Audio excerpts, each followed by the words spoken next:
Shri Gayatri tours and travels Char Dham యాత్ర complete travel plan. మానవ సంబంధాలన్నీ ఆర్థిక సంబంధాలే అని జర్మన్ ఫిలాసఫర్ కార్ల్ మార్క్స్ చెప్పారు. ఇప్పుడున్నటువంటి పరిస్థితిని చూస్తే నిజంగా ఇది ముమ్మాటికి 100% నిజం అనిపిస్తుంది. అసలు ఈ మధ్య కాలంలో ఇంట్లో పుట్టిన కన్న కూతురే టోటల్ ఫ్యామిలీని అందరినీ కూడా డబ్బుల కోసం చంపినటువంటి ఘటనలు పెరిగిపోతూ ఉన్నాయి. ఒకప్పుడు ఇలాంటి కేసులు అంటే చూస్తే గనక ఇంట్లో ఉన్నటువంటి అబ్బాయిలు ఇటువంటి కేసుల్లో కనిపించే వాళ్ళు, ఇప్పుడు అమ్మాయిలు కూడా ఇదే రకంగా తయారవుతున్నటువంటి పరిస్థితులు మనం చూస్తున్నాం. మొన్న బెంగళూరులో ఒక ఘటన జరిగింది. కుటుంబంలో ఉన్నటువంటి వారందరినీ కూడా ప్రేమికుడితో కలిసి చంపినటువంటి ఘటన చోటు చేసుకుంది. అక్కడ కూడా ఒక 30 లక్షల వివాదం అయితే వాళ్ళ మధ్య ఉండటం జరిగింది. ఆ అమ్మాయి చేసినటువంటి అప్పులకు గాను ప్రతిసారి ఇంట్లో కొత్త ఉద్రిక్త పరిస్థితులు రావటము, వీటన్నిటి కొన్ని థింగ్స్ తో కూడా ఇంట్లో ఉన్నటువంటి తల్లిని, తండ్రిని, చెల్లిని వీళ్ళందరినీ కూడా వెంటాడి వాళ్ళు పరిగెడుతున్న వాళ్ళ ప్రాణాల కోసం లెక్క చేయకుండా ఆమె వాళ్ళందరినీ చంపినటువంటి ఘటన. ఇప్పుడు చూస్తే నల్గొండలో ఒక టోటల్ ఫ్యామిలీ చనిపోయింది. ఎందుకన్నది చుట్టూ ఉన్నటువంటి వాళ్ళకి అర్థం కాలేదు. అతి కిరాతకంగా చంపారు. చూస్తే వాళ్ళకి అసలు ఎటువంటి గొడవలు కూడా లేవు. కానీ ఇప్పుడు పోలీసులు రంగంలోకి దిగిన తర్వాత తెలిసింది ఆ ఇంటి పెద్ద కూతురే ఈ హత్య చేసిందని. ఇక నల్గొండలో నలుగురు మృతి మిస్టరీ వీడింది. కానీ చుట్టుపక్కల ఉన్నటువంటి వారు ఒక్కసారిగా షాక్ కి గురయ్యారు. ఇందులో ఈ కథ నడిపినటువంటి వారు ఎవరు అని వెనకున్నటువంటి వారు ఎవరన్నది తెలిసిన తర్వాత ఇక సాగర్ రోడ్డు తెలంగాణ కాలనీలో ఒకే కుటుంబానికి చెందినటువంటి నలుగురు అనుమానాస్పద మృతి కేసు అనేది తీవ్ర సంచలనంగా మారింది.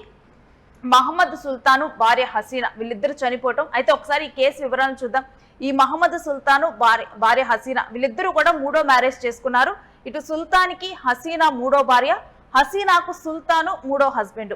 ఇక సుల్తాన్ మొదటి భార్యతో ఉన్నటువంటి కుమార్తె, కొడుకు వీళ్ళిద్దరితో కలిసి ఇక్కడ భార్య హసీనా కలిసి ఉంటున్నారు. వీళ్ళ నలుగురు కూడా ఒక కుటుంబంగా ఉంటున్నారు. ఇక హసీనా మొదటి భర్త కూతురు, తనకి పెళ్ళైపోయింది, తాను సపరేట్ గా ఉంటుంది, తన అల్లుడితో కలిసి ఉంటుంది. అయితే వీళ్ళ మధ్య ఒక ₹1,00,00,000 హసీనా పేరు మీద ఒక ₹1,00,00,000 ఆస్తుంది. వీళ్ళ మధ్య కొంతకాలంగా కూడా ఈ వివాదం చెలరేగుతూ ఉంది. ఇక హసీనా ప్రస్తుతం మహమ్మద్ సుల్తాన్ తో కలిసి ఉంటుంది. తన 3వ హస్బెండ్ అయినటువంటి సుల్తాన్ కొడుకు, అంటే తనకి మొదటి భార్య ద్వారా సంక్రమించినటువంటి సంతానం, వాళ్ళకి తన ఆస్తిని రాసివ్వబోతోంది అని తెలిసినటువంటి మొదటి ఇటు హసీనా కూతురు అదే విధంగా అల్లుడు ఆమె మీద కోపంతో రగిలిపోయారు. ఇక హసీనాని హత్య చేసేందుకు అదేవిధంగా కుటుంబం మొత్తాన్ని కూడా సమూలంగా నాశనం చేసేందుకు వీళ్ళు ఒక సుపారీ గ్యాంగ్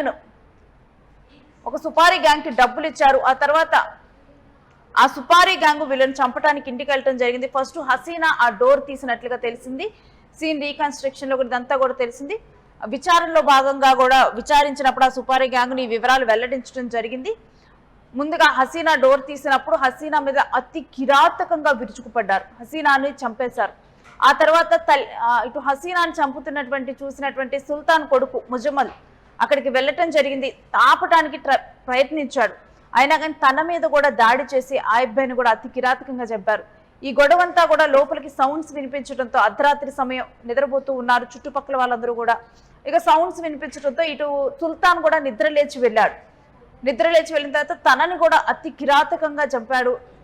అక్కడే తనని కూడా పరిగెత్తించుకుంటూ కూడా తనను చంపటం జరిగింది. ఇక ఇదంతా కూడా విన్నటువంటి అక్సర్, ఆ అమ్మాయి చిన్న అమ్మాయి, ఆ అమ్మాయి అక్సరా కూడా అక్కడే ఉండటం జరిగింది. తాను ఇక మంచం కింద దాక్కుంది, వాళ్ళు ఎవరికి కనిపించకూడదని.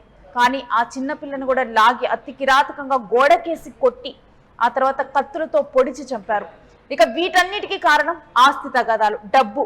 ఆ ₹1,00,00,000 డబ్బు ఈ కుటుంబాన్ని పొట్టన పెట్టుకుంది. ఆ ₹1,00,00,000 ఆస్తి కోసం అవశోభం తేలినటువంటి ఆ ఇద్దరు పిల్లల్ని చంపటం జరిగింది. ఇక ఒక కుటుంబం నా సమూలంగా కూడా చంపేశారు. మరొక వైపు ఇప్పుడు ఈ కేసు తర్వాత ఈ వివరాలన్నీ కూడా బయటపడటంతో ఇప్పుడు హసీనా కూతుర్ని, అల్లుడిని అదుపులోకి తీసుకున్నారు. మొత్తం కూడా 8 మంది ఇన్వాల్వ్ అయి ఉన్నట్లుగా కూడా దీంట్లో గుర్తించారు.